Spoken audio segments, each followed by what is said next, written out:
Kung wala na kayong maisip ano pa pwede iluto sa sardinas, what if lagyan natin ng gata? And alam nyo, lagyan nyo na rin ng maraming gulay. Masarap, budget-friendly, and with that gulay, mas lalong pinasustansya. Dahil wala kang dahilan para hindi kumain ng gulay, kaya welcome to Asa ng Gulay series. Dahil need mo na magbagong buhay with gulay para humaba ang buhay. Prito muna tayo ng talong, then once cooked, set aside. Same pan, add your garlic, onion, and ginger. Tapos ay separated yung mismong sardines and tomato sauce para hindi mo overcook yung sardines. Later pa siya ilalagay, then saka nyo ilagay yung gata. Ang target ko is magmantika, so cover muna, tapos low heat lang. Tapos ay make sure to stir lang every 5 minutes para hindi masunog yung ilalim. And once nagmantika na, doon natin nabalik yung sardines. Don't forget to season with patis and pepper. Tapos add your chopped pechay, of course, para maanghang. Lagay tayo ng green and red chilies. And ayan na, instead of your usual straight from the can sardines, bestie, promise, ang hirap hindi magpigil sumubo.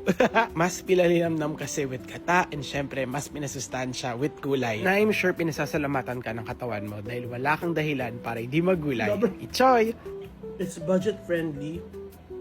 Mapaparami nga lang yung rice nyo, pero at least may gulay.